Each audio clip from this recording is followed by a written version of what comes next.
Welcome back to new video. আমি মাম্পি ওম travel ব্লগে নিয়ে চলে এসেছি আরো একটি নতুন ভিডিও। বন্ধুরা, আজ আমি আমার ভিডিওর মাধ্যমে খুব সুন্দরভাবেই কম টাকা খরচা করে সহজ পদ্ধতিতে ভ্রমণ করিয়ে দেখাবো ডুয়ার্স। হ্যাঁ, ডুয়ার্সে তোমরা কলকাতা থেকে কিভাবে পৌঁছাবে সেটা তো থাকছে, কিন্তু চিলাপাতা জঙ্গলের ভেতরে গভীর অরণ্যের মাঝখানে খুব সুন্দর একখানা থাকার ব্যবস্থার সন্ধানও দেব, যেখানে থাকলে পরে অবশ্যই কিন্তু সকালের ঘুমটা ভাঙবে অজস্র পরিযায়ী পাখি এবং ময়ূরের ডাক শুনে। রাতে ঘুমোতে যাবে হাতিকে দেখে। তাহলে ভাবতেই পারছো কত সুন্দর জায়গার সন্ধান দেব, যেখানে থাকবে সেখানে থাকা খাওয়ার কি ব্যবস্থা রয়েছে, এবং ডুয়ার্সে এসে তোমরা কোন কোন জায়গাগুলো ঘুরে দেখবে, সমস্ত কিছু A to Z ইনফরমেশন পেয়ে যাবে আজকের এই ভিডিওতে। পুরো ভ্রমণে কত টাকা খরচা হতে পারে সবটাই তুলে ধরবো। আশা করছি তাই বন্ধুরা আজকের এই ভিডিও তোমাদের ভীষণ ভালো লাগবে। তাই নতুন বন্ধুদের বলছি অবশ্যই ওম ট্রাভেল ব্লগ সাবস্ক্রাইব করে হাইপ করে আমার পাশে থাকবে। চলো তাহলে বন্ধুরা আজকের ভিডিও এখান থেকেই শুরু করা যাক।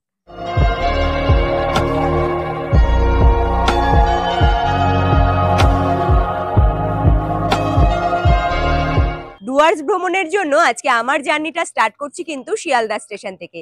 এখন এই মুহূর্তে শিয়ালদা স্টেশনের একদম ঠিক সামনের দিকের এরিয়াতেই দাঁড়িয়ে রয়েছি। তবে বন্ধুরা, রাত্রিবেলা ঠিক 8:30টার সময় রয়েছে কাঞ্চনকন্যা এক্সপ্রেস ট্রেন, যে ট্রেনটি ধরে সোজা আমি শিয়ালদা স্টেশন থেকে রওনা দেব হাসিমারা স্টেশনের উদ্দেশ্যে। বেশ অনেকদিন আগে কিন্তু এই ট্রেনে জার্নি করব বলে IRCTC অ্যাপ্লিকেশন থেকে অনলাইনে ট্রেনের টিকিটটা বুক করে নিয়েছিলাম। শিয়ালদা স্টেশন থেকে হাসিমারা স্টেশন যেতে আমার কিন্তু মাথা পিছু টিকিট খরচা পড়েছে 395 টাকা করে। প্রায় ট্রেন ছাড়ার কিন্তু সময় হয়েই এসছে, তাই বাইরের দিকে আর দাঁড়িয়ে থাকবো না, সোজা প্ল্যাটফর্মের দিকে এগিয়ে যাব।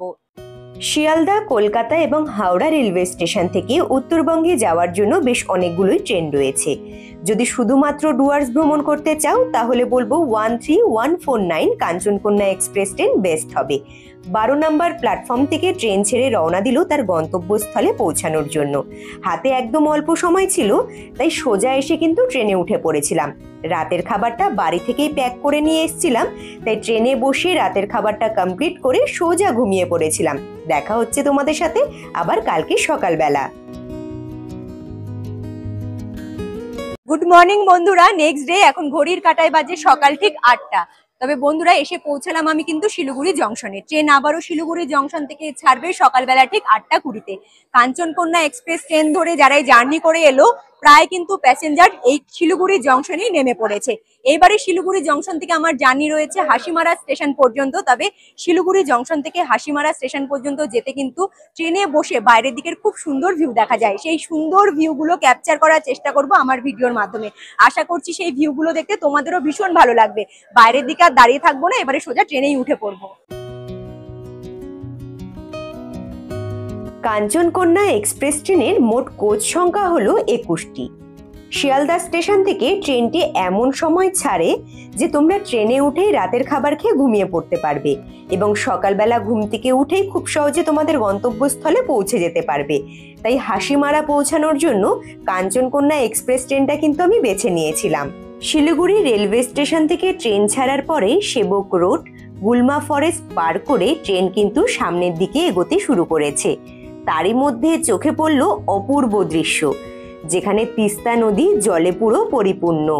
ডুয়ার্স ভ্রমণে এসে সুন্দর এই ট্রেন জার্নির সুন্দর এই মুহূর্তগুলো যেন আমার কাছে এক আলাদা জায়গা করে নিয়েছে। যে ট্রেন জার্নিতে দেখেছি অসংখ্য নদী, অসংখ্য চা বাগান, সবুজে ঘেরা পাহাড় এবং তার মাঝে ছোট বড় কিছু টানেল, সবুজে মোড়া সুন্দর প্রাকৃতিক দৃশ্য দেখতে দেখতে হঠাৎ করে ট্রেন কিন্তু এন্ট্রি করলো টানেলের ভেতরে। সবাই তখন নিস্তব্ধ। এ যেন এক আলাদা রকম অভিজ্ঞতা। অনেক দিন ধরেই প্ল্যানিং করছো ডুয়ার্স ভ্রমণে যাবে, তবে এখনো বুঝে উঠতে পারছো না কোন ট্রেনে জার্নি করাটা বুদ্ধিমানের কাজ হবে।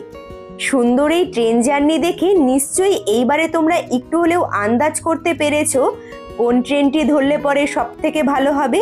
তবে আমি পার্সোনালি বলবো ডুয়ার্স ভ্রমণের জন্য কাঞ্চনকন্যা এক্সপ্রেস ট্রেনটাই বেছে নেওয়া কিন্তু বুদ্ধিমানের কাজ হবে।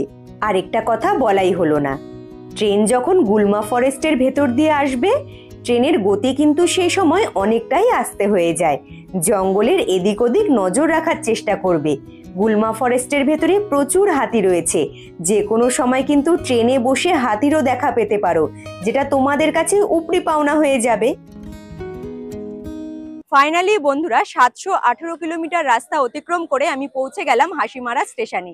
তবে হাসিমারা স্টেশনে ট্রেন আসার কথা ছিল কিন্তু সকালবেলা 11টা 5-এ। সেখানে ট্রেন বেশ খানিকক্ষণ লেট। এখন কিন্তু এই মুহূর্তে ঘড়ির কাঁটায় বাজে সকাল ঠিক 11টা 50। আর এই যে জার্নিটা ভীষণ সুন্দরভাবে কাটালাম, কোনো রকমই প্রবলেম হয়নি। তবে সামনের দিকে দেখা যাচ্ছে কিন্তু ওভারব্রিজ। ওভারব্রিজ ধরে সোজা কিন্তু আমি 1 নম্বর প্ল্যাটফর্মের দিকেই এগিয়ে যাব। ট্রেনও এদিকে ছেড়ে দিল তার গন্তব্যস্থলে যাওয়ার জন্য।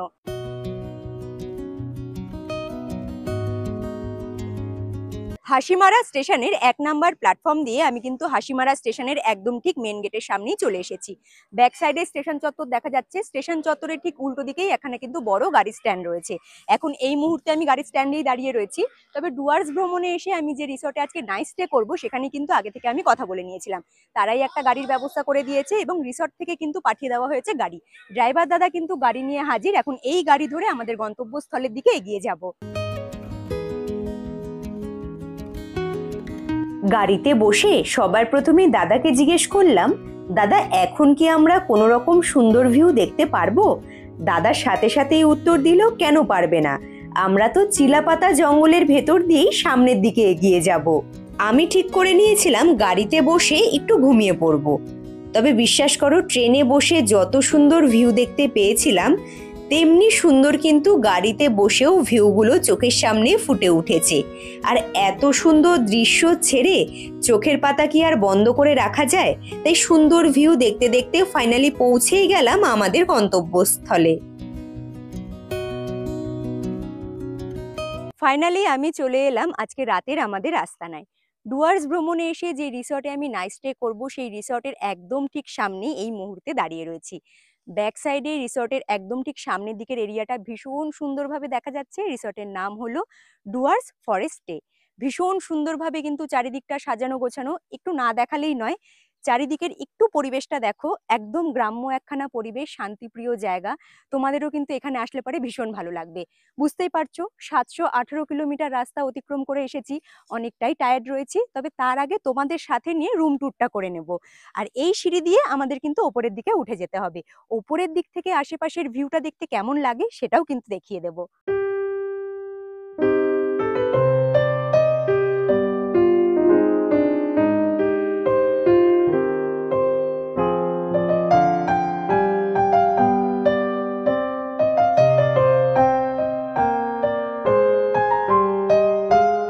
সিঁড়ি ধরে চলে এলাম একদম ঠিক ওপরের দিকে।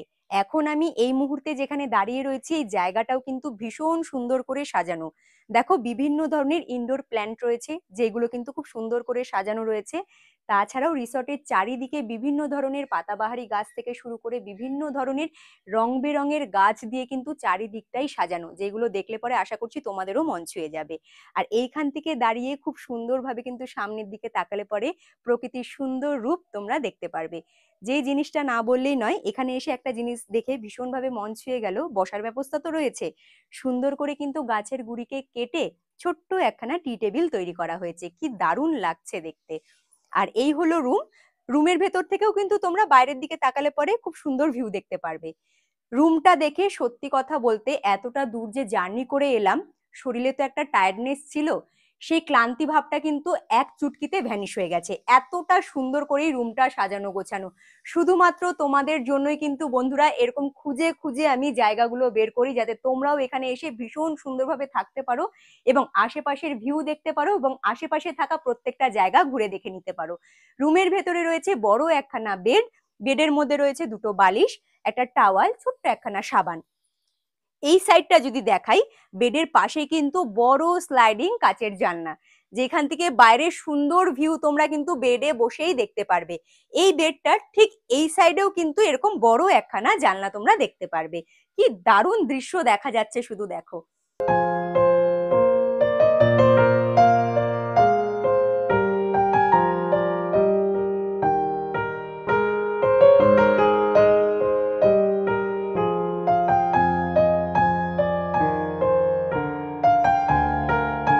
এইখানেও রয়েছে রুমের ভেতরে একখানা ছোট্ট টি টেবিল। আর এই হলো একটা আয়নার ব্যবস্থা। তবে এটা কিন্তু ওয়ার্ড্রপ হিসেবে তোমরা ব্যবহার করতে পারবে, যার ভেতরে দুটো এক্সট্রা কিন্তু ব্ল্যাঙ্কেট রাখা রয়েছে। বেডের ওপরে পাখার ব্যবস্থা রয়েছে, তাছাড়াও এক্সট্রা ভাবে কিন্তু স্ট্যান্ড ফ্যান দেওয়া রয়েছে। এই সাইডে রয়েছে সুন্দর একখানা বসার ব্যবস্থা, তোমরা এটাকে কিন্তু সোফা হিসেবেও ব্যবহার করতে পারো, খুব সুন্দর দুটো কুশন রাখা রয়েছে, তোমরা চাইলে একজন এখানে কিন্তু শুয়েও যেতে পারবে। এইবারে ওয়াশরুমটা দেখাবো, দারুণ দারুণ পরিষ্কার পরিচ্ছন্ন ওয়াশরুম, ওয়েস্টার্ন টয়লেট রয়েছে, হ্যান্ড শাওয়ার রয়েছে, শাওয়ার, জামা কাপড় ঝোলানোর জন্য হ্যাঙ্গার রয়েছে, বালতি, মগ, বেসিন, আয়না, সমস্ত কিছু। তবে বন্ধুরা তোমরা তো জানো যে আমি বেশ খানিকক্ষণ ধরে অনেকক্ষণ ধরে একটা জার্নি কমপ্লিট করে এখানে এসে পৌঁছেছি, এবারে একটু ফ্রেশ হব, তারপরে কিন্তু আবারও তোমাদের সাথে দেখা হচ্ছে। আরো একখানা জিনিস ফ্রেশ হতে যাওয়ার আগে তোমাদের দেখাবো, এই যে আমাদের রুমটা রয়েছে, রুমের যে দরজাটা পুরোটাই কিন্তু স্লাইডিং ডোর, রুমের ভেতর থেকেও কিন্তু দরজা বন্ধ থাকলে পরে বাইরের দিকে সুন্দর ভিউটা তোমরা লক্ষ্য করতে পারবে। এবারে সোজা ওয়াশরুমে গিয়ে একটু ফ্রেশ হয়ে আসবো।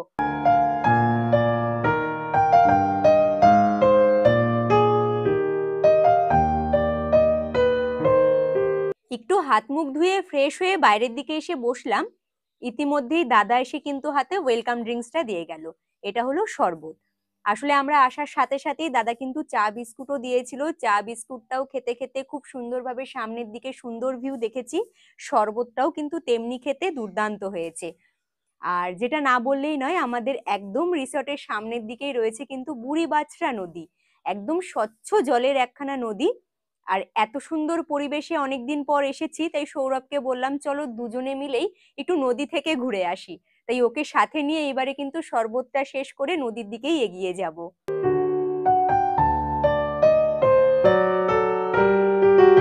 হাসিমারা রেলওয়ে স্টেশন থেকে যদি তোমরা গাড়ি রিজার্ভ করে চিলাপাতা রেঞ্জে থাকা সুন্দর এই রিসর্ট ডুয়ার্স ফরেস্ট স্টেতে আসো, ছোট গাড়িতে খরচা হবে 1200 টাকা এবং বড় গাড়িতে খরচা হবে কিন্তু 1500 টাকা। ডুয়ার্সের গভীর অরণ্যে থেকে রাত্রিবাস, এই কথাটার পেছনে বেশ অনেকটা বড় কারণ রয়েছে। এখন আমি ঠিক যেখানে দাঁড়িয়ে রয়েছি, এখান থেকে সোজা তাকালে দেখা যাচ্ছে আমাদের রিসর্ট। দেখো একটু লক্ষ্য করে, পুরো রিসর্টটাই কিন্তু জঙ্গল দিয়ে পুরো ঘেরা, সামনের দিকে গভীর অরণ্য, গভীর জঙ্গল, যেখানে যে কোনো সময় যে কোনো মুহূর্তে আমরা কিন্তু যে কোনো জীবজন্তুর দেখা পেতে পারি। এমনকি আমি এখন ঠিক যেখানে দাঁড়িয়ে রয়েছি একদম রিসর্টের সামনের দিকে, এইখানেও কিন্তু বিকেলের পর থেকে যে কোনো জীবজন্তু চলে আসতে পারে, আর যদি চলে আসে সেটা তো আমাদের উপরি পাওনা হয়েই যাবে। এই গভীর অরণ্যের মাঝখান দিয়ে বয়ে গেছে বুড়িবাছড়া নদী, এখানকার লোকাল কিছু বাচ্চারা এসে স্নান করছে, ওদের দেখে মনে হচ্ছে আমিও যেন ওদের মতো ছোট বাচ্চা হয়ে একটু জলে নেমে মজা করি, ভীষণ সুন্দর লাগছে।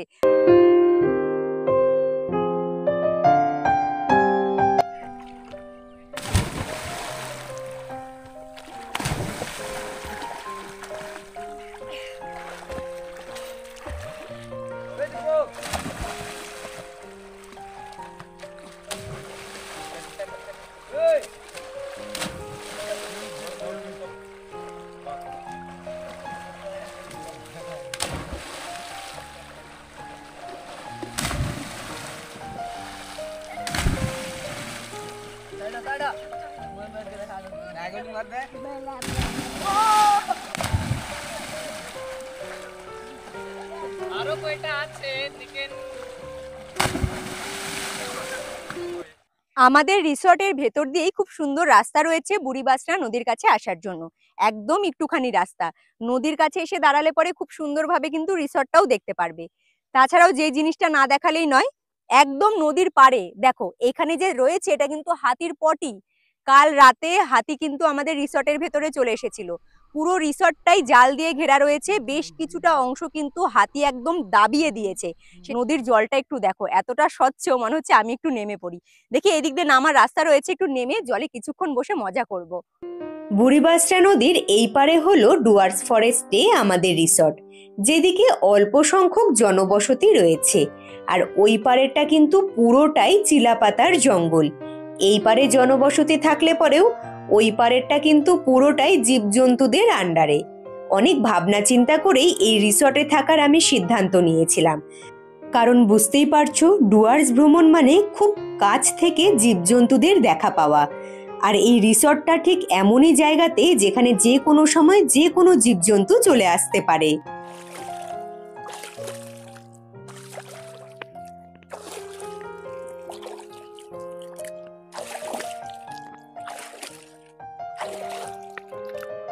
তোমরা কিন্তু এই নদীতে নেমে খুব সুন্দরভাবে স্নান করতে পারবে, মজা করতে পারবে, তাতে কোনো সমস্যা নেই। জল খুবই অল্প রয়েছে, তোমরা এপার থেকে ওপারেও চলে যেতে পারবে। তবে এইটা কিন্তু একদম মাথায় আনবে না যে আমরা স্নান করতে করতে এপার থেকে ওপারে চলে যাব। ওপারে কিন্তু গভীর অরণ্য এবং বিপজ্জনক জায়গা, তাই তোমরা এপারে থেকে যত খুশি ইচ্ছে মজা করো, তাতে কোনো সমস্যা হবে না।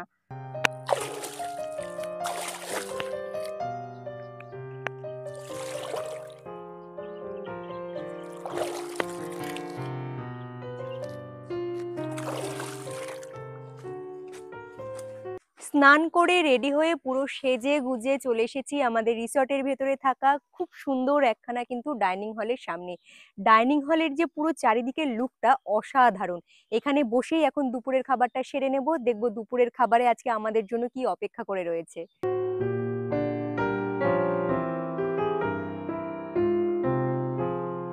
ডাইনিং হলের ভেতরটা কি সুন্দর করে সাজানো, আর সব থেকে বড় কথা একই জায়গায় বসে অনেকজন কিন্তু খাবার দাবার খেতে পারবে। খুব সুন্দর টেবিল চেয়ার পাতা রয়েছে। একটু এই সাইডটা দেখাবো। গ্রাম্য পরিবেশে গ্রাম্য মানুষের যে জীবন জীবিকা, কত সুন্দর এখানে ধান কাটার কিন্তু কাজ হচ্ছে। কি দারুণ লাগছে দৃশ্যগুলো দেখতে। আর কত গরু বাছুর দেখো এখানে মাঠের মধ্যে ঘাস খাচ্ছে। এই সব দৃশ্য কোথায় গেলে পাবে? এর জন্য ডুয়ার্সের এই হোমস্টেতে তোমাদের নাইট স্টে করতে হবে।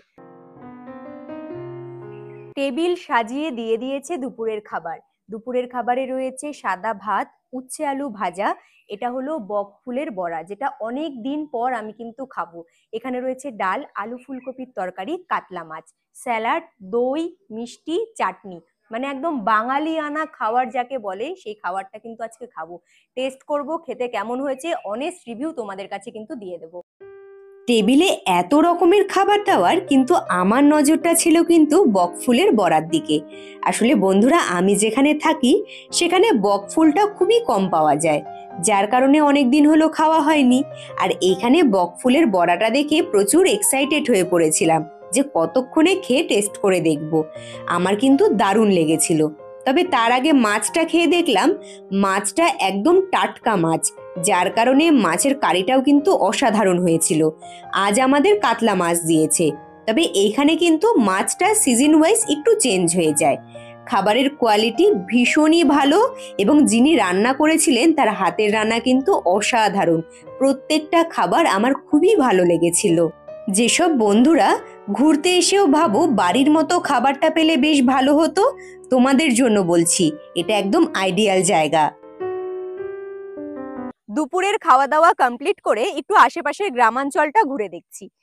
আর এখন আমি ঠিক যেখানে দাঁড়িয়ে রয়েছি এখান থেকে সোজা তাকালে দেখো দেখা যাচ্ছে ব্যাক সাইডে আমাদের কিন্তু রিসর্টটা। রিসর্টে থাকা আমি যে রুমটা নিয়েছি সেই রুমের জানলাটা খুললে পরে এদিকে তাকালে পরে চোখে পড়বে টং। আচ্ছা, টং বললে হয়তো অনেকে বুঝতে পারবে না, এইখানকার লোকাল মানুষজন কিন্তু এটাকে টং বলে, দেখতে অনেকটা ওয়াচ টাওয়ারের মতো। চারিদিকে যেহেতু বিশাল বড় ধান ক্ষেত, যখন হাতি এই ধান ক্ষেতের ভেতরে ঢুকে যায় মানুষজন কিন্তু ওই টঙের ওপরে উঠে হাতি তাড়ানোর চেষ্টা করে। তাই এই জিনিসটার নাম দেওয়া হয়েছে টং, মূলত হাতি তাড়ানোর জন্যই কিন্তু বানানো। এইদিকে নদীর পাড়ে এত ময়ূর, এত ময়ূর, এত ময়ূর আমি একসাথে কোনোদিনও দেখিনি। এবারে তোমরা যদি নিজের চোখে এত সুন্দরভাবে এত বড় বড় ময়ূর দেখতে চাও, তাহলে অবশ্যই তোমাদের এখানে ভিজিট করতে হবে। ক্যামেরা বন্দি করা এতটা চাপের হয়ে যাচ্ছে, তবুও সৌরভ চেষ্টা করেছে সুন্দর মুহূর্তটা ক্যাপচার করার।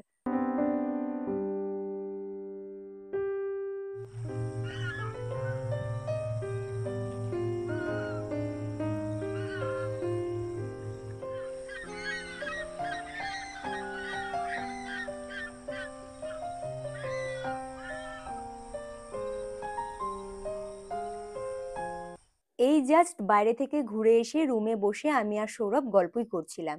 ইতিমধ্যে দাদা কিন্তু নিয়ে চলে এলো সন্ধেবেলার স্ন্যাক্স। সন্ধেবেলার জলখাবারে রয়েছে গরম গরম পকোড়া, তার সাথে কিন্তু লাল চা। এই দিয়ে সন্ধেবেলার জলখাবারটা কমপ্লিট করব। গরম গরম পকোড়া। তোমরা যারা আমাকে প্রথমের দিক থেকে ফলো করছো তারা নিশ্চয়ই জানো আমি আর সৌরভ দুজনেই কিন্তু চা খেতে একদমই পছন্দ করি না। তবে মাঝে মধ্যে গল্প করতে করতে একটু তো চা খাওয়া যেতেই পারে। আর এইখানে আমি বলেছিলাম কিন্তু লাল চা দেওয়ার জন্য, তোমরা দুধ চা খেলে পরে দুধ চাটাও নিতে পারবে।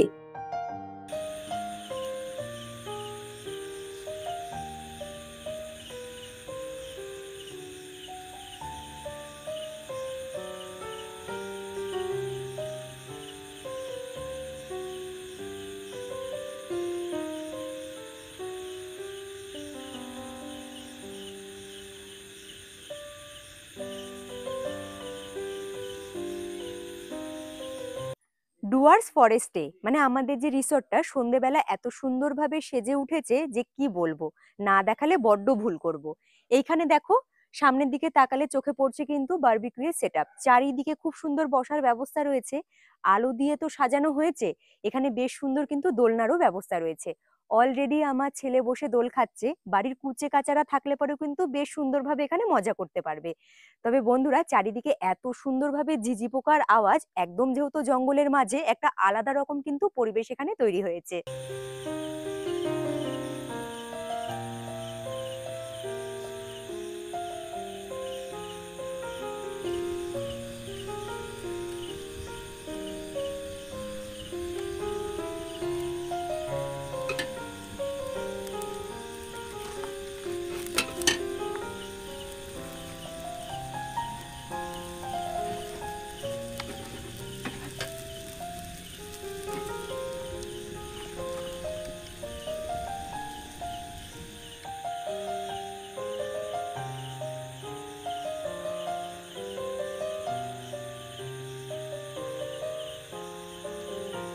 রুমের সামনে যে আমাদের দরজাটা রয়েছে পুরোটাই খুলে দিয়েছি, আর এইখান থেকে দেখো বাইরের দিকে সব কিছু কিন্তু দেখা যাচ্ছে। আর এক্সট্রা ভাবে অর্ডার করেছিলাম আমি চিকেন বারবিকিউ, সেটা দাদা রেডি করে রুমেই দিয়ে গেল। তাই আর বাইরে বেরোলাম না, এখানে বসেই চিকেন বারবিকিউটা টেস্ট করব। খেয়ে দেখি খেতে কেমন হয়েছে। 1 কিলো চিকেন বারবিকিউ এর দাম পড়েছিল 1000 টাকা, ইনক্লুডিং কাঠ। এই বিষয়ের ওপরে আসছি, তবে তার আগে বলে দিই, চিকেন বারবিকিউ এর ওপরে হালকা করে লেবু আর নুন ছড়িয়ে দিয়ে অল্প টেস্ট করলাম, খেতে কিন্তু অসাধারণ হয়েছিল। এইবারে কাঠের বিষয়টা ক্লিয়ার করব। মানে ডুয়ার্স ভ্রমণে এসে যতদূর আমি দেখতে পেলাম, দিনের বেলা রৌদ্র থাকাকালীন একটু গরম লাগলে পরেও সন্ধ্যের পর থেকে কিন্তু বেশ ভালো ঠান্ডা লাগে। এবারে ঠান্ডা ঠান্ডা ওয়েদারে যদি তোমরা আগুন তাপতে চাও তাহলে তো কাঠের প্রয়োজন। সে কাঠের দামটা কিন্তু যে কোনো রিসর্টে এক্সট্রা ভাবে নিয়ে নেওয়া হয়। তোমরা যদি 1000 টাকা দিয়ে চিকেন বারবিকিউ নাও তাহলে কিন্তু তোমাদেরকে আর আগুন তাপানোর জন্য এক্সট্রা ভাবে কাঠের দামটা দিতে হবে না।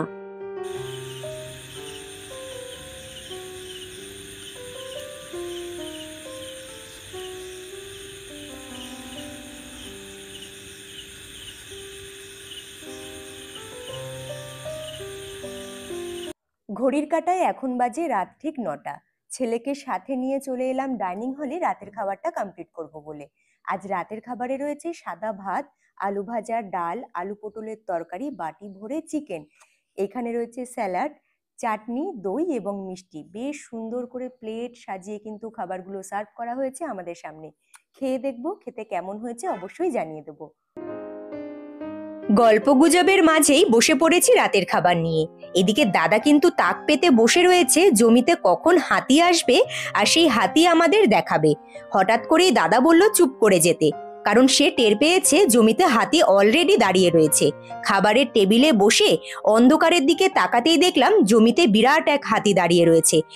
তবে অবশ্য আমার ছেলের কাছে উপরি পাওনা হয়েছে, কারণ দাদা কিন্তু টর্চ আলো জ্বালিয়ে আমার ছেলেকে কোলে নিয়ে একদম খুব কাছের থেকেই হাতি দেখিয়ে নিয়ে এসেছে। যেহেতু চারিদিকে ঘুটঘুটে অন্ধকার, শুধুমাত্র রিসর্টের ভেতরেই আলো জ্বলে, তাই ক্যামেরা বন্দি করাটা একটু চাপের হয়ে গিয়েছিল। রাতের এই সুন্দর খাবার দাবার খেয়ে সোজা কিন্তু রুমে গিয়ে ঘুমিয়ে পড়েছিলাম।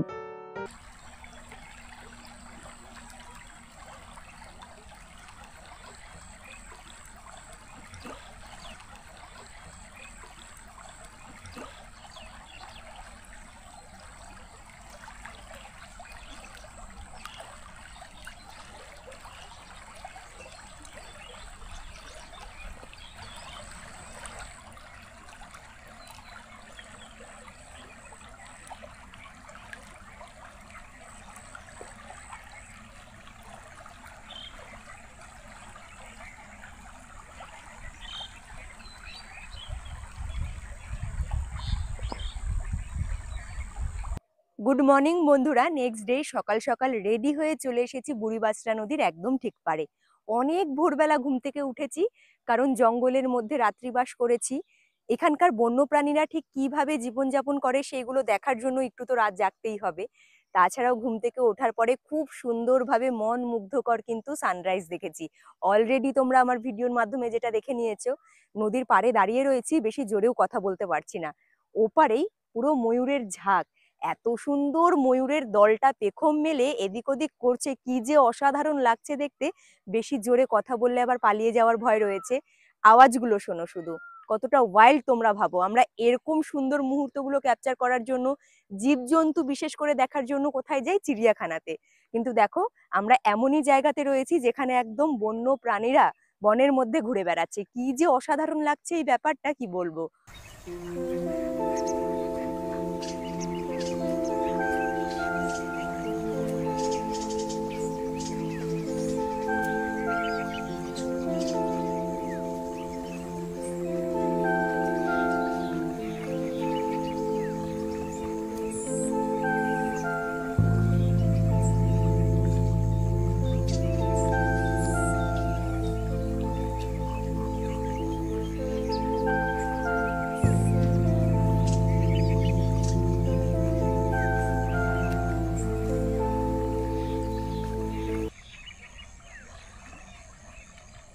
ভোরের পাখিদের কলতান, তার সাথে স্বচ্ছ নদীর জল যেন এক অপূর্ব মেলবন্ধন। রিসর্টের ঠিক সামনের দিকে ছোট্ট একখানা পুকুর রয়েছে, যেই পুকুরে বসে ছিপ বা বড়শি ফেলে ধরতে পারো তোমরা মাছ, যা কিন্তু দারুণ এক অভিজ্ঞতার সাক্ষী হয়ে থাকবে। চিলাপাতা জঙ্গলের কোলে, বুড়িবাসরা নদীর ঠিক পাড়ে মনোমুগ্ধকর সুন্দর এই পরিবেশে রয়েছে ডুয়ার্স ফরেস্টে, যেখানে আমি নিজে রাত্রিবাস করেছিলাম। ঘন জঙ্গলের মাঝে রয়েছে ছোট্ট একটু অংশ জুড়ে জনবসতি, যে জনবসতির সাধারণ মানুষের জীবন জীবিকা, বেঁচে থাকার লড়াই এবং বন্য জীবন সবটাই যেন দারুণভাবে চোখের সামনে ফুটে উঠবে। হাজারো ব্যস্ততার মাঝে যদি নিজেকে একটু একাকিত্বে সময় দিতে চাও, কিংবা পরিবারের সকলের সাথে সুন্দর সময় কাটাতে চাও প্রকৃতির কোলে, তাহলে অবশ্যই বেছে নিতে হবে ডুয়ার্স ফরেস্টে, যে রিসর্টে থেকে যখন তখন যে কোনো সময় জীবজন্তুর দেখা তো পাবে, তার সাথে থাকা, খাওয়া, ঘোরা, গাড়ি সমস্ত কিছুর ফেসিলিটিও পেয়ে যাবে।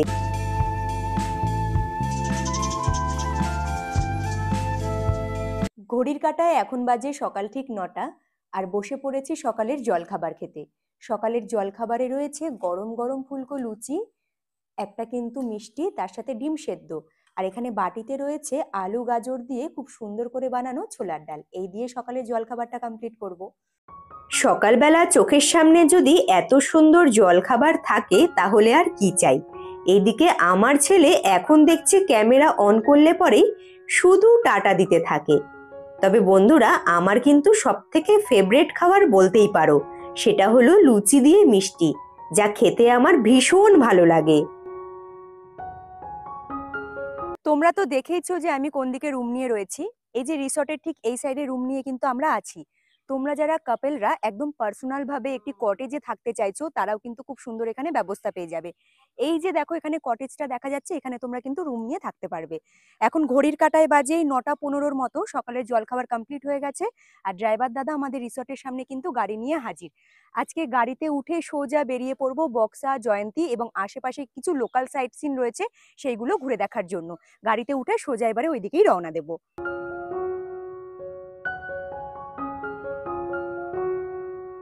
ডুয়ার্স, যার অর্থ হলো কিন্তু দরজা বা প্রবেশদ্বার। তবে ডুয়ার্স কিন্তু বন্ধুরা অনেকেই অনেক রকম ভাবেই ঘুরে দেখে। ডুয়ার্সে ঘুরে দেখার মতো অনেক জায়গাও রয়েছে। তবে তোমরা যারা হাতে অল্প সময় নিয়ে ডুয়ার্স ভ্রমণ করতে আসবে, তারা আমাকে যদি একটু ফলো করো, তারা কিন্তু অল্প খরচায় অল্প দিনে ডুয়ার্সের বেশ কিছু জায়গা খুব সুন্দরভাবেই ঘুরে দেখে নিতে পারবে।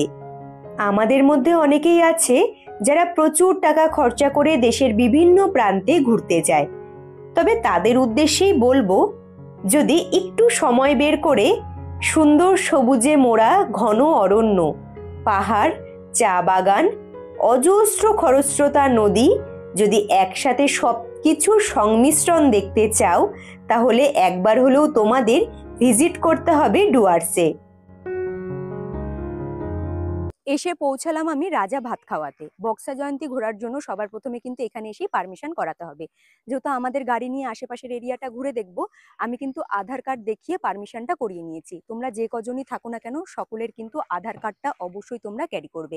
এই মুহূর্তে দাঁড়িয়ে রয়েছে আমি পার্কিং জোনে। তোমরা যারা পার্সোনাল গাড়ি নিয়ে আসতে চাইছো, কোনো রকম সমস্যা নেই, এটা কিন্তু একদম ফ্রি পার্কিং জোন। এখানে তোমরা গাড়ি পার্কিং করে রেখে দিতে পারবে।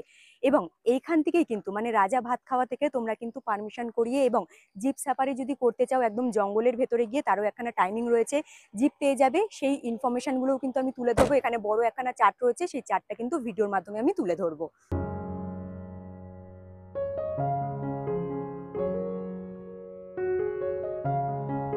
রাজা ভাতখাওয়া, এই নামটির অর্থ হলো যেখানে রাজা তার খাবার খেয়েছিলেন।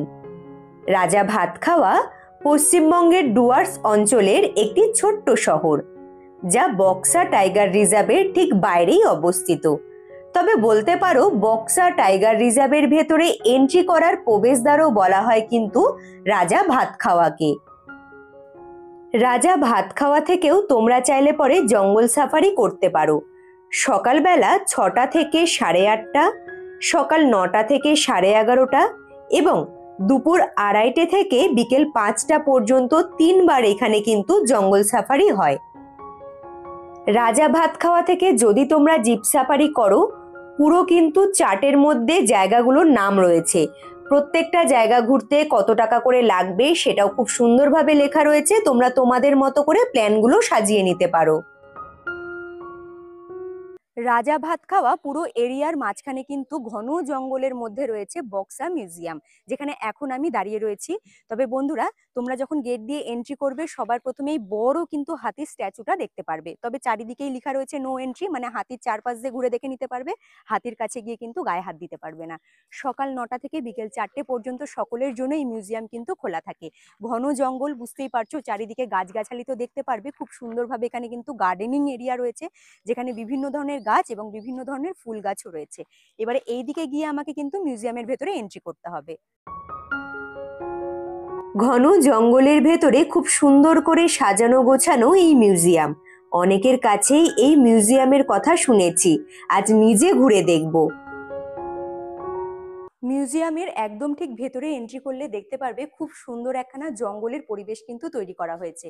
গাছগাছালির মধ্যে কিভাবে বন্যপ্রাণীরা এই জঙ্গলের মধ্যে জীবনযাপন করে সেটাকে কিন্তু ভীষণ সুন্দর করে তুলে ধরা হয়েছে, যেখানে হাতি, তার সাথে বাদর, বাঘ, সাপ সমস্ত কিছু কিন্তু রয়েছে।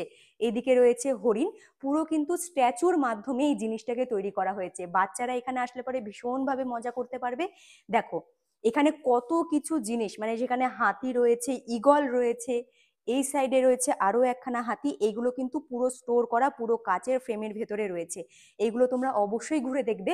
এবং যখন আমি এন্ট্রি করলাম, একদম ঠিক সামনের দিকেই কিন্তু চোখে পড়লো একদম ওয়ালের মধ্যে খুব সুন্দরভাবে কত রকমের প্রজাতির এখানে প্রজাপতি রয়েছে, সেগুলোও কিন্তু খুব সুন্দরভাবে টাঙানো রয়েছে, যেগুলো দেখতে তোমাদের ভীষণ ভালো লাগবে। আমি এসেই এগুলো পড়ছিলাম এবং খুব সুন্দর সুন্দর বন্য প্রাণীদের কিন্তু ছবি কালেক্ট করা, সেই ছবিগুলোকে ফটো ফ্রেম করে এখানে বাঁধানো রয়েছে। এগুলো তোমরা অবশ্যই কিন্তু ঘুরে দেখবে, অনেক কিছু জানতে পারবে এর ভেতরে আসলে পরে। এই মিউজিয়াম মূলত বন্যপ্রাণীদের তথ্য কেন্দ্র হিসেবে কাজে লাগানো হয় এবং এই মিউজিয়াম পর্যটকদের কাছে ভীষণ আকর্ষণীয় একখানা জায়গা।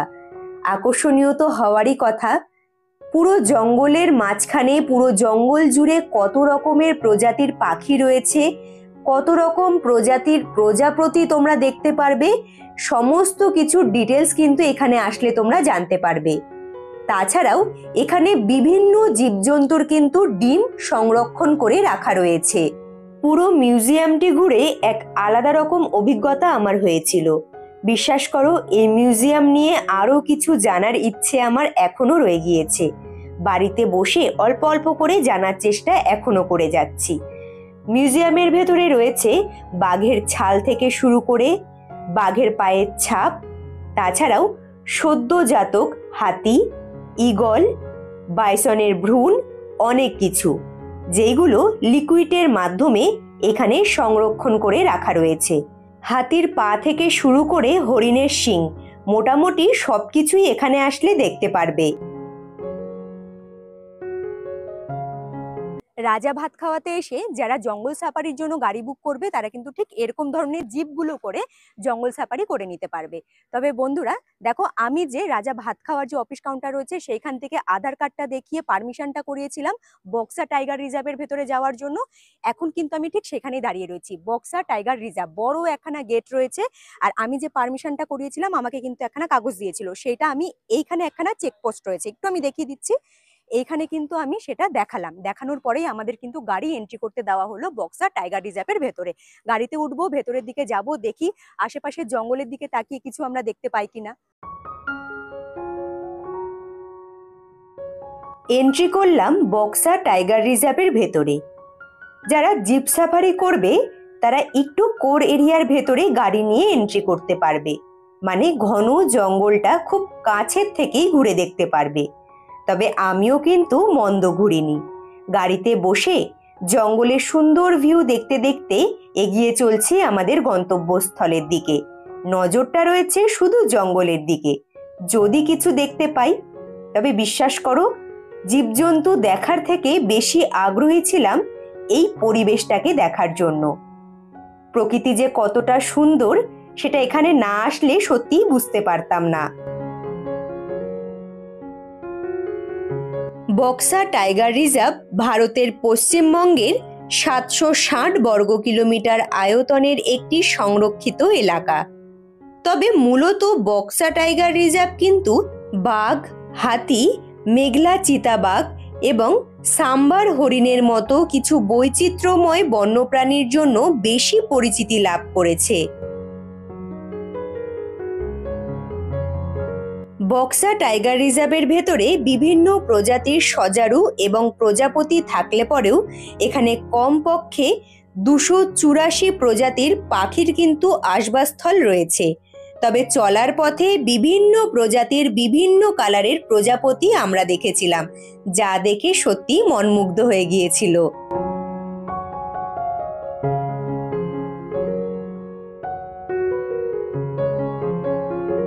এসে পৌঁছালাম আমি সান্তালা বাড়িতে, আর ব্যাক সাইডে যেখানে আই লাভ বক্সা লেখা আছে সেখানেই কিন্তু ড্রাইভার দাদা আমাদেরকে গাড়ি থেকে নামিয়ে দিল। ড্রাইভার দাদা সেখানেই দাঁড়িয়ে রয়েছে। সান্তালা বাড়িতে এসে তোমরা দেখতে পারবে একখানা গাড়ি স্ট্যান্ড, ছোট ছোট গাড়িগুলো দাঁড়িয়ে রয়েছে। সেই গাড়ি ধরে তোমরা চাইলে কিন্তু অনেকগুলো পয়েন্ট ঘুরে দেখে নিতে পারো, যেখানে রয়েছে চুনাভাটি, বক্সা ফোর্ট এবং রয়েছে কিন্তু লেপচাখা। এইসব জায়গাগুলো রয়েছে, তোমরা ঘুরে দেখে নিতে পারো। তবে যেই হোমস্টে থেকে তোমরা গাড়ি নিয়ে বেরোবে ঘোরার জন্য, সেই গাড়ি কিন্তু সান্তালা বাড়ি পর্যন্তই আসবে। আর এইসব পয়েন্টগুলো ঘোরার জন্য সান্তালা বাড়ি থেকে একটা কিন্তু আলাদা গাড়ি তোমাদের রিজার্ভ করতে হবে। এখন আমি এই সময় এসে দাঁড়িয়ে আছি, কিন্তু দেখো এখানে লেখা রয়েছে we love nature of Buxa. ভীষণ সুন্দর এই জায়গাটা সাজানো হয়েছে, এবং এখানকার লোকাল মানুষজনও বলে দিল তোমরা এই জায়গাটা খুব সুন্দরভাবে পায়ে হেঁটে ঘুরে দেখে নিতে পারো। আশেপাশের এরিয়াটা বিশাল বড় জঙ্গল এরিয়া রয়েছে, ভিউ কিন্তু ভীষণ সুন্দর। কিন্তু প্লাস্টিক জাতীয় দ্রব্য যদি তোমাদের সাথে থাকে, প্লাস্টিকের প্যাকেট থাকে, সেগুলো যেখানে সেখানে ফেলবে না। ডাস্টবিনের ব্যবস্থা রয়েছে, সেখানে কিন্তু রাখবে। পরিবেশকে একদম সুস্থ সবল এবং দূষণ মুক্ত রাখতে কিন্তু আমাদেরই সহায়তা চাই। এবারে পায়ে হেঁটে আশেপাশের এরিয়াটা ঘুরে দেখবো, ভীষণ ভালো লাগছে। আর এখানেও কিন্তু খুব সুন্দরভাবে আশেপাশের পাহাড়গুলো দেখা যাচ্ছে। সান্তালা বাড়িতে এসে পায়ে হেঁটে আমি যতটা দূর ঘুরে দেখেছিলাম আমার কিন্তু বেশ ভালো লেগেছিল। তবে যেমনটা তোমাদের বললাম, সান্তালা বাড়ি থেকেও তোমরা কিন্তু বেশ অনেকগুলো পয়েন্ট ঘুরে দেখে নিতে পারো। সেই সব ট্যুরিস্ট পয়েন্টগুলো ঘুরতে হলে যদি গাড়ি রিজার্ভ করো, ভাড়া লাগবে কিন্তু 1000 টাকা, আর গাইড চার্জ লাগবে কিন্তু 300 থেকে 350 টাকা। তবে এই বিষয়ে তোমরা একটু বার্গেনিং করে নিতে পারো। তবে যে কটা ট্যুরিস্ট পয়েন্টের নাম বললাম, যেমন বক্সা ফোর্ট, লেপচাখা, এইসব জায়গাগুলো তোমরা কিন্তু পায়ে হেঁটেও ট্রেকিং করে ঘুরে দেখে নিতে পারো। যারা পাহাড়ে ঘুরতে খুব ভালোবাসো তাদের জন্য আদর্শনীয় জায়গা। তবে হ্যাঁ, একা কিন্তু ঘোরাটা একটু অসম্ভব ব্যাপার। এইসব জায়গাগুলো ঘোরার জন্য গাড়ির প্রয়োজন না থাকলে পরেও একটা গাইডের প্রয়োজন কিন্তু অবশ্যই রয়েছে। সান্তালা বাড়ি থেকে সোজা চলে এলাম আমি কিন্তু জয়ন্তী নদীর একদম ঠিক কাছে। নদীর ওপরেই দাঁড়িয়ে রয়েছি, তবে জয়ন্তী নদীর নাম শুনে তোমরা এটাই ভাবছো নদীর নাম বলছি কিন্তু জল একটুকু নেই। আসলে শীতের সময় কিন্তু এইসব নদীগুলোর জল পুরোই শুকিয়ে যায়, শুধুমাত্র বর্ষাকালে প্রচুর জল থাকে এইসব নদীগুলোতে। মূলত ডুয়ার্সে যতগুলো নদী রয়েছে প্রত্যেকটা নদীর জল যেহেতু শীতের আগে শুকিয়ে যায়, তাই কিন্তু এই নদীগুলোকে খরস্রোতা নদীও বলা হয়ে থাকে। আচ্ছা, আমার ব্যাক সাইডে তোমরা যে পাহাড়গুলো দেখতে পাচ্ছ পুরো পাহাড়টাই কিন্তু ভুটানের মধ্যে পড়ে, আর আমরা রয়েছি ইন্ডিয়ার দিকে, মাঝখানে বর্ডার হিসেবে বলতে পারো এই নদীটা। আচ্ছা, তোমরা কিন্তু এখান থেকে চাইলে ছোট মহাকাল এবং বড় মহাকালের উদ্দেশ্যেও যেতে পারো। এই যে পাহাড়টা দেখতে পাচ্ছ এই রাস্তা ধরে সোজা তোমাদের কিন্তু বেশ অনেকটা পথ ট্রেকিং করে ছোট মহাকাল এবং বড় মহাকালের কাছে যেতে হবে। আচ্ছা, ছোট মহাকাল বড় মহাকাল যেতে হলে পরে আমি বলবো সময় সাপেক্ষ ব্যাপার, হাতে একটা দিন কিন্তু এক্সট্রা নিয়ে আসলে পরে বেশ ভালো হয়। আর এই দিকে তাকালে পরে তোমরা কিন্তু দেখতে পারবে চুনিয়া ওয়াচ টাওয়ার, যেখান থেকে জঙ্গল সাফারিও হয়ে থাকে। আর আমি ঠিক করেছি যে ডুয়ার্স ভ্রমণে এসে চিলাপাতা ফরেস্টে গিয়ে জঙ্গল সাফারিটা করব। এখানে জঙ্গল সাফারির জন্য বেশ অনেকগুলো জায়গা রয়েছে, যেমন তোমরা জয়ন্তীতে এসে জঙ্গল সাফারি করতে পারো, বক্সাতে করতে পারো, রাজা ভাত খাওয়াতে করতে পারো। এবারে প্রত্যেকটা জায়গায় যদি আমি জঙ্গল সাফারি করি তাহলে আমাকে বেশ অনেকটা দিন হাতে নিয়ে আসতে হবে, তাই চিলাপাতাতে করব ঠিক করেছি। এবং চিলাপাতাতে যে আমি ফরেস্টে গিয়ে যে জঙ্গল সাফারি করব তার একটি আলাদা ভিডিও বানাবো, অবশ্যই তোমরা দেখতে পারবে, কারণ একটি ভিডিওর মাধ্যমে যদি সমস্ত কিছু তুলে ধরি বুঝতেই পারছো ভিডিওটাও অনেকটা বড় হয়ে যাবে। এই জায়গাটাও কিন্তু বেশ আমার ভালো লাগলো, কিছুক্ষণ সময় কাটাবো, আস্তে আস্তে দেখছি প্রচুর গেস্টরা আসছে, প্রচুর টুরিস্টরাও আসছে, বেশ ভালো লাগছে কিন্তু। ডুয়ার্সের জয়ন্তী হলো পশ্চিমবঙ্গের আলিপুরদুয়ার জেলার একটি মনোরম গ্রাম। ডুয়ার্সের রানীও কিন্তু বলা হয়ে থাকে। টাইগার রিজার্ভের ভেতরেই জয়ন্তী অবস্থিত। তবে বন্ধুরা, এইমাত্র বললাম ছোট মহাকাল বড় মহাকালের কথা। ছোট মহাকালে তোমরা এখন যেতে পারলে পরেও শুধুমাত্র শ্রাবণ মাসের জন্যই কিন্তু রাস্তা তৈরি করা হয় বড় মহাকালের জন্য। ফাইনালি চলে এলাম আমাদের রিসর্টের একদম ঠিক সামনে, ডুয়ার্স ফরেস্টে আমাদের রিসর্টের নাম। তবে বন্ধুরা তোমাদের বলে দিই, আমি তো ভিডিওর মাধ্যমে এখানকার সমস্ত কিছু ব্যবস্থা তুলেই ধরেছি, যে থাকলে পরে তোমরা খাওয়ার দাওয়ারের কি ফেসিলিটি পাবে এবং কিভাবে তোমরা মজা করতে পারবে। আশা করছি তোমাদের ভালোই লেগেছে। যদি তোমাদের দেখে মনে হয় তোমাদের থাকার উপযুক্ত, তোমরা কিন্তু অবশ্যই ডুয়ার্স ভ্রমণে এসে এই সুন্দর রিসর্টে থাকতে পারো। আর যদি তোমরা 3 জন থাকো তাহলে কিন্তু বন্ধুরা মাথা পিছু পার নাইটে খরচা হবে থাকা খাওয়া মিলিয়ে 1350 টাকা করে। 2 জন থাকলে পরে সেই জায়গায় খরচা হবে থাকা খাওয়া মিলিয়ে পার নাইট পার হেড 1450 টাকা। এবারে গাড়ির বিষয় নিয়ে আমি বেশি কিছু আর বলবো না, কারণ বন্ধুরা ডুয়ার্সটা কিন্তু অনেকেই অনেক রকম ভাবে ঘুরে দেখে।